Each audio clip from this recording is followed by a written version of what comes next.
All right.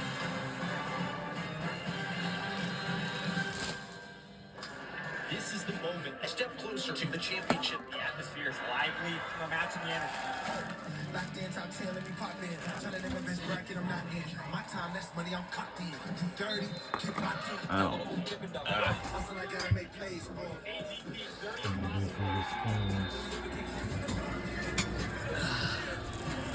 I used to.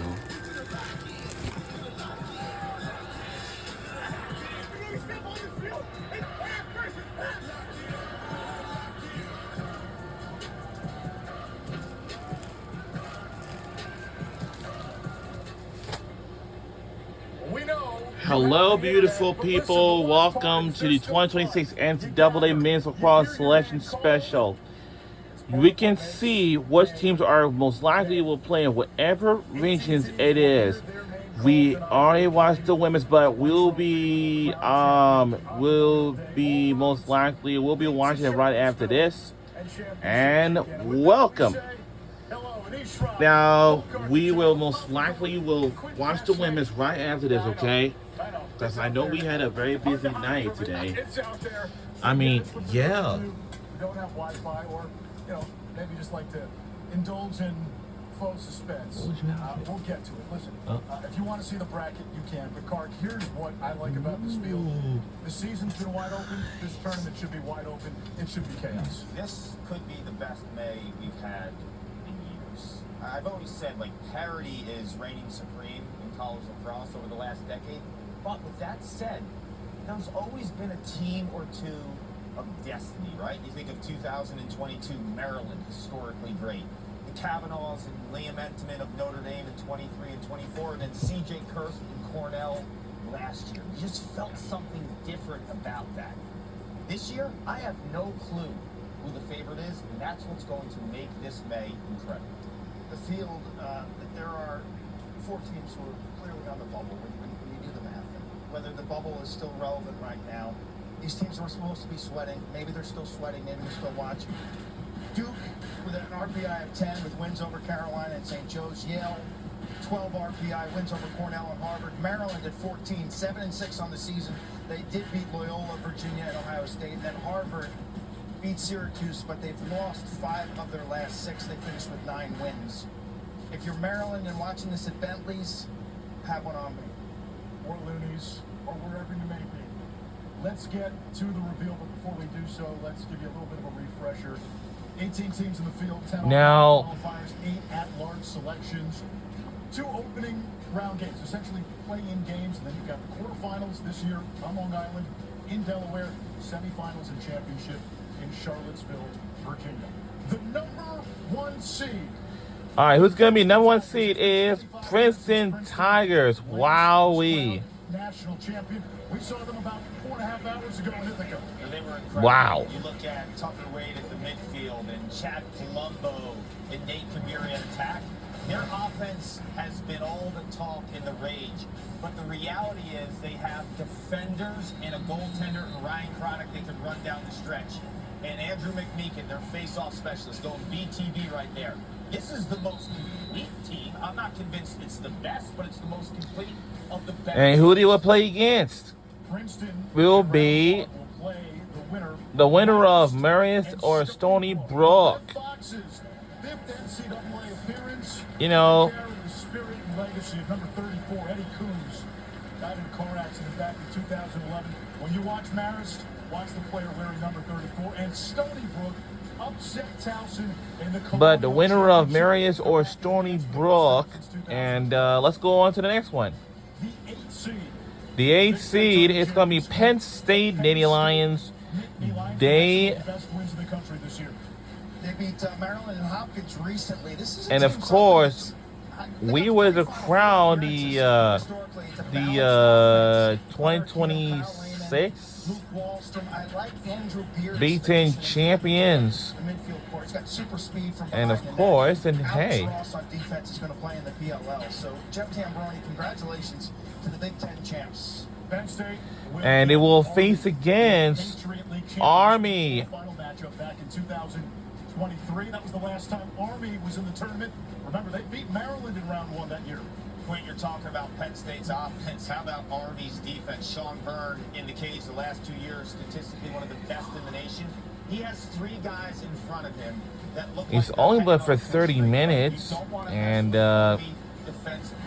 let's George Dallas has see always what's had what. that group buttoned up.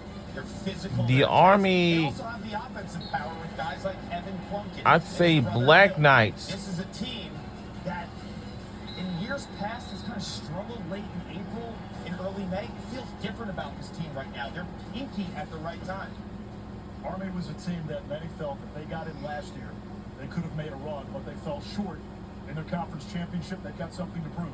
7 straight wins. They got a goalie who's above 60% in Sean Byrne. They have history of winning a playoff game. Go back to that game that they beat University of Maryland in College Park. I think it was back in 2023.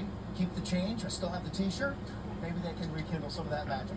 All right, let's continue with the bracket reveal. And let's continue with the bracket reveal. The ACC tournament The champion. ACC tournament champions is Virginia Cavaliers, Left for dead and then resurrected. and they have won their first championship game since 2019. Saturday night in early March. They have beaten my Notre Dame twice, 1 in the regular season and 2 in the semifinals. The other day last week. No one believed him, maybe other than himself and the team. But this team is now on a mission, and they have Brendan Millen and McCabe Millen at attack in midfield. And they will take on the As an attackman and a freshman is about as good as a first-year player you will see offensively, and the ball is just moving quick.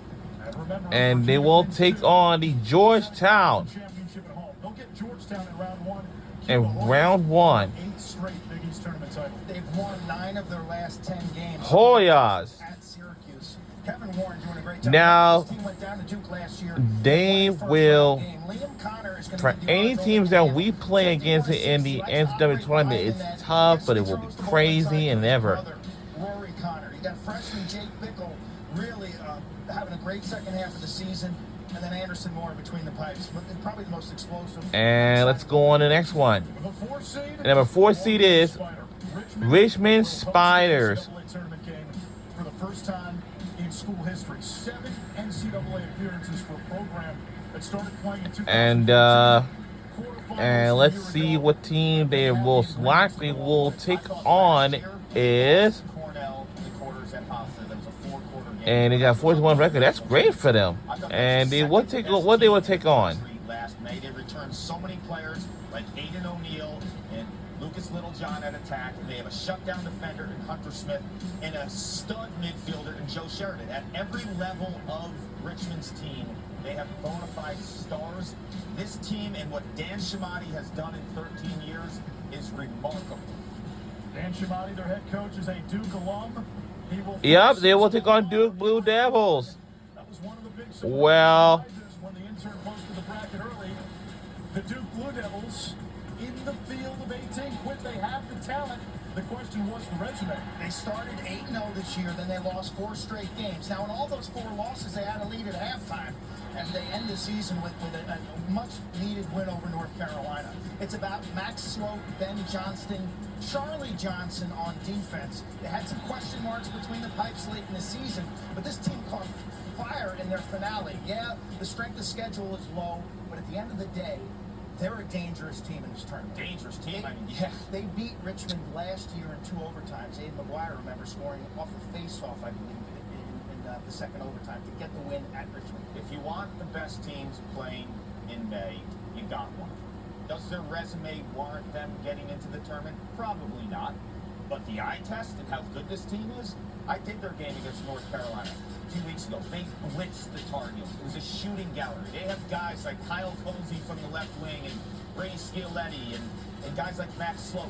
They have limitless range shooting from deep. It's a team that you don't want to mess with because I feel like right now they're playing with house money. What do they have to lose? They were gifted a spot into the NCAA tournament. They have the talent, I think, to make a run for a national championship. They practice this week with hope of making it into this NCAA tournament. I think the dangerous precedent here is their strength of schedule is not extremely strong. And what's great about college lacrosse is you have these superpowers from each of the big conferences generally play each other in February and March. Duke's non-conference schedule is quite soft. Yeah, to his point, they did not play a Big Ten team or an Ivy. They played Cornell. They lost to Cornell After they started conference play, the first 8 games. Wins No Big over Ten, no Ivy. Bellarmine, Jacksonville, Utah. St. Two Louis. separate arguments with Duke. On one hand, they have the talent to make a run. Yes. Two, do they have the resume? That's going to be debated.